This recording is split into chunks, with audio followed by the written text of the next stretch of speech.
Good morning. Good morning. Happy Friday. Happy fantastic Friday.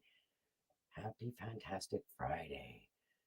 So, I'm Jody Fitzgerald. I am the CEO and founder of Fitz Your Dog Training. I am also a licensed family dog mediator, and I am a human and dog relationship expert. And I'm so excited for my topic today on a dog's view, which is consent.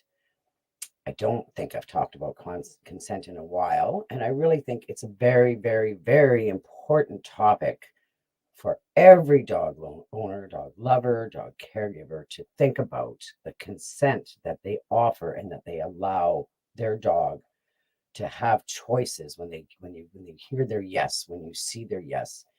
You have to learn what it means to your through to your dog. What you learn your dog's language, being able to reach your hand out and get permission before doing things with your dog. It can make such a big difference when your dog is actually wanting to be touched or to be held or to be taken somewhere. Everything. I try and think of examples for humans. We choose and we get consent, even to go into a scary house, a haunted house, or um, it's not always easy to get consent from children to go to school, but they still need to have choices. Hello, hello. Thanks for watching. Um, so just getting consent, learning the dog's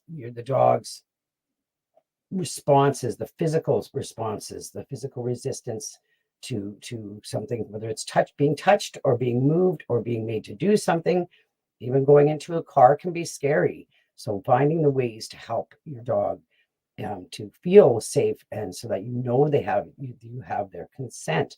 There can be physical resistance. They may stiffen up, they may back away, they may totally avoid a situation. There's lots of nonverbal, whether it's like they're ducking their head, their ears go back, their tail will tuck. Getting the consent of an animal and anyone is so important to really, really, really think about.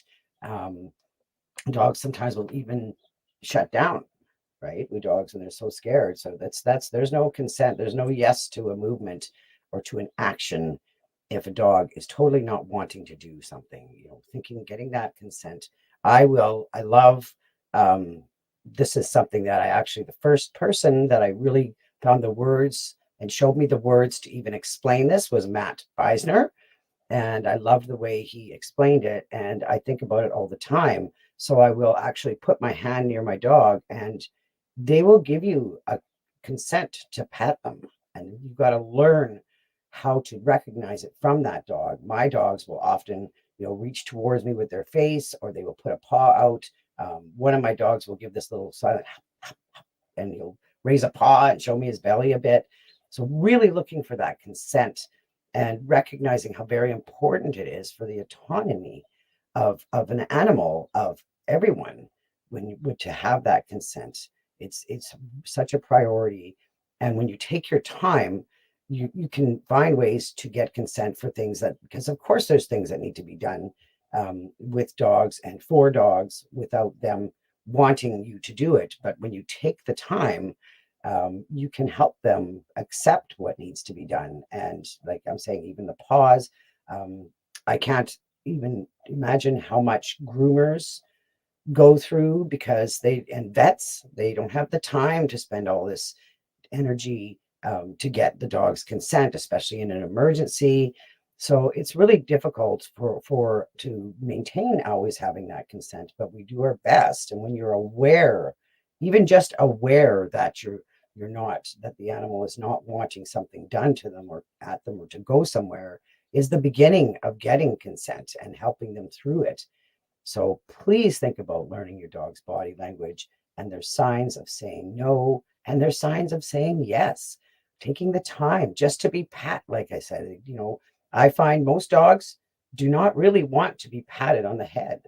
A lot of dogs, you'll see they duck their head as your hand comes up. Like, that's not really a sign that they're liking it. Some maybe it is, but most it's not. And um, coming from the side, like just going the side and being non-threatening and maybe patting the shoulder a bit, or the chest. The chest is always a nice place to start, but just getting their consent. And often when you just give a little bit, when I give a little bit, and this works with so many dogs, when I give a little bit of a touch or a pet, they often, and then you come back a bit, pull away a bit, they will often come towards you. And that's really when they're saying yes, when they're coming towards you for this nice behavior, nice action, nice scratch or rub, gentle. They have huge feelings on their body, the sensation they can feel so well. So you can give just a nice gentle pet and then move back a bit. And it's really neat how they will come forward and say, it's their way of saying, yes, I like it. Please do this. Please pat me gently and talk to me. They love, just having a gentle conversation or hearing they're a good dog. Tell your dog they're good all the time. And even if they're saying no to something, you can say, that's okay. Good job for telling me. The more connection you get on that type of level, the better relationship you will have way overall with your dog when you're recognizing their nose and letting them know that you recognize, letting them see it. It can really, dogs will, the more you start connecting and get that interaction and relationship with them, the stronger it gets. The more they ask, the more they want, the more they communicate, the more they're not afraid to say no, because we should be able to say no. When every dog, every person should be able to say no and to not fear the results of saying no. So learn the language, think about the consent. It's dogs are communicating in their body language in their own way all the time. Dogs are waiting. This is a great topic to be covered. Check out my Paws and Hearts Club.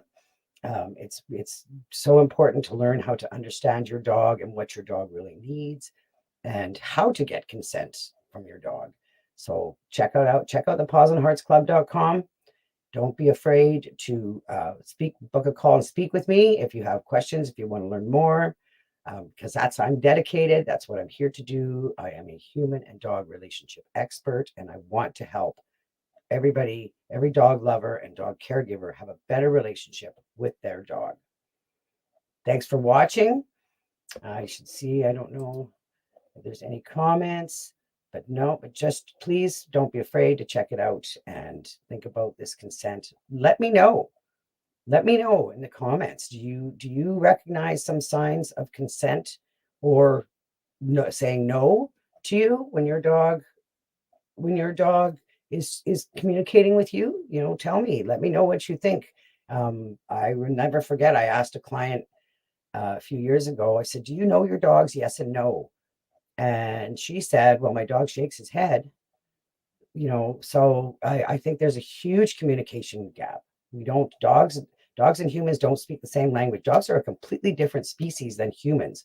So we have to take the time to learn and how to communicate and how to get consent, because they deserve it. They're so loving and they're so willing and they're so open. Please consider joining the Paws and Hearts Club. Let me know what you think about consent with your dog or your dogs and how clearly they're speaking to you and if you're seeing it. So that's my dog's view for today. And please join the Paws and Hearts Club. I would love to see you there. Have a great Friday. It's fantastic Friday. I'll see you soon. Have a great day.